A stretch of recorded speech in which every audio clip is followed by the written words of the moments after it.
Most of the same rules of bass tracking apply to guitar tracking. You know, as I mentioned yesterday, with a lot of the lower tune music that I record, I have to intentionally tune the bass quite flat to get it to sound in tune with the rest of the band. Because when you strike something hard, it has a natural tendency to go sharp. So sometimes I'll end up tuning the bass as much as 30 cents flat if it's tuned down to C or B or A or something like that in order to get it to sound in tune with the guitars. That's one of the reasons why I'm typically recording bass after guitar. The music that I record, most often the drummer locks in with the guitar player more than they lock in with the bass player. You know, traditionally, like in rock music or jazz music, the drummer and the bass player really work together. The type of music that I record, it tends to be more guitarist and drummer locked in together. And the type of music that I typically record, the guitar tone is usually more important or to the character of the record than the bass tone is. So not that the bass is in any way not important to me. It's like the bass is sort of the glue that brings the whole record together, and great bass playing and great bass sound will just sort of make the whole thing feel solid and pushing forward. So I'm not trying to discount the bass at all, but I do want to make sure that to me, with the type of music I record, it's more important that the bass tone and the bass playing fit around the drums and the guitar rather than the guitar having to fit around the bass playing. So when tracking a bassist, I'm keeping all that stuff in mind, and I'm also keeping in mind, where is the voice of the song at any given moment. And sometimes if you're recording like a great bass player, somebody like Kenny, who has the ability to really go off and put a lot of interesting stuff into the song, you have to be aware of what the voice is in the song at that moment in time, and isn't appropriate for them to be going off. I think he only did a couple of fills in the song, and they certainly didn't conflict with the vocal or that guitar melody that's the voice in this particular song. So all tasteful stuff, but keep those issues of taste in mind as you're recording a bass player, and don't be afraid to ask them to dumb it down or to put it to their bandmates like, hey, you think those funny note choices or fills are the right thing for the song, or do you think you should just dumb it down? So that's pretty much all I need to say about bass tracking. I want to get into to some vocal sound stuff now. Got maybe a question or two about sure, bass. yeah, if you want do some bass. hit those first. Love to have this one from NEVH 5150. How would you go about getting studio or record-like tones with no separate control or performance rooms, like recording in a bedroom where the cabinet is not in a separate room, so it can't be cranked? Yeah, it's a little bit more challenging doing it that way because, for two reasons. Number one, obviously you don't have any isolation between your monitor position and the amplifier, so you have to do like little recorded passes and then listen back. So it's a slower process because you've got to, do a little bit, listen back to it, make adjustments, make a guess, do a little bit again, keep going back and forth. Maybe you have some of those extreme isolation headphones that can help you hear what's going on a little bit with the amp still in the room. There are a number of different isolation cabinet type things that you can use. Tad was telling me yesterday about a sort of like a box that he built that's like a mini ISO booth that he puts a bass cabinet in when he's tracking bass. You could consider building something like that. Do you want to talk about that a little bit, Tad? Just to explain to people how to make one of those? Sure. Well, I actually saw it from Matt Bayless in Red Room. He builds those for his ISO booths. Did he build yours? No. I just did a 2x4 construction and filled it with rock wool, and then had peg poured on, there's the softer part, that's the inside, that's the most absorbent, and then there's reflective surface on the outside as well. And then I just put like an office cubicle divider on top for a lid, and it worked really good. Cool.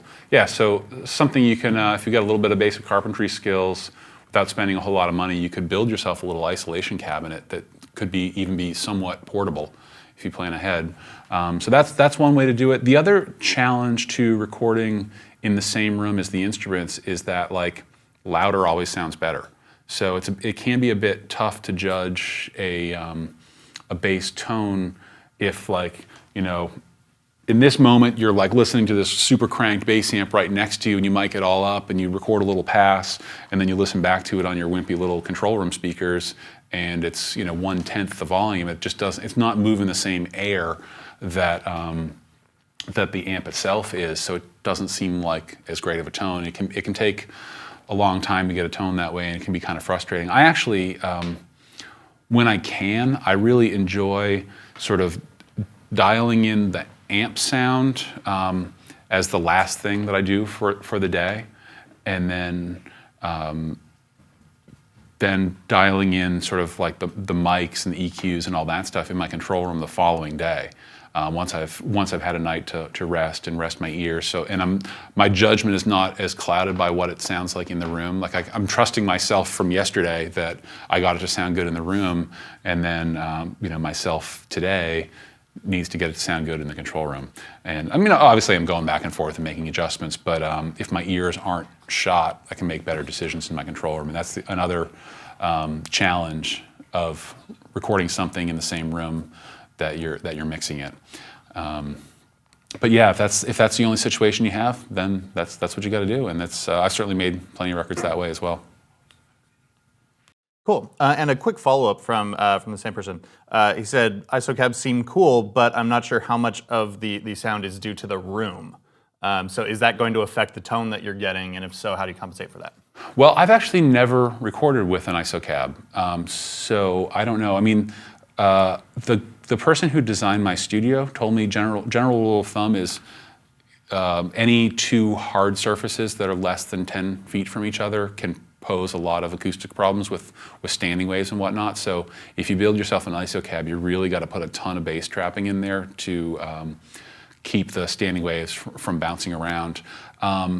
Yes, the sound of the room definitely matters. If you're close mic amplifier, it doesn't matter as much as, say, the sound of the room does with a drum set, which has ambient microphones, but it does affect it for sure. But in the case of like a bass or a guitar, you probably want to have a pretty dry sound from your close microphones, and you may add ambient microphones to kind of backfill that and make it realistic, but you don't really want to get a ton of reflections, or at least not close reflections going into the close microphones on a guitar or bass rig just for phase reasons. So you touched on this a little bit. Home Record Studio would like you to go into a little bit more detail about how to use the subkick mic. Yes. Okay, so I tend to position it, I think it's like a 10-inch, it might be an 8-inch speaker in there. I kind of can't remember actually. But if you look into the subkick mic, it just looks like the driver from an NS10, because that's sort of where this trick began. Is, all of the recording studios in the 80s all had Yamaha NS10s, because that was like the studio standard at the time. It wasn't a great sounding monitor, but it was a monitor that every studio had, and so it allowed engineers to move back and forth between different studios and always have one constant in every studio. But the Yamaha NS10 blew up all the time, so every studio had spare Yamaha NS10 drivers kicking around. So everybody used to just grab those drivers and stick them in front of bass drums to capture the bottom end. I think I first heard about that trick with Paul McCartney actually recording bass guitar through that, where he would, he had a bass amp and then he just put another bass cab in front of his bass cab. Because really, like, if you think about how a speaker works, you send an electrical signal to a speaker, and the electrical signal causes the speaker to move, which in physical space, which produces a sound wave. So speaker is blasting sound this way. Just imagine another speaker sort of vibrating sympathetically with the speaker outputting sound, and then it converts that physical wave into an electrical signal. Just a microphone is a speaker in reverse.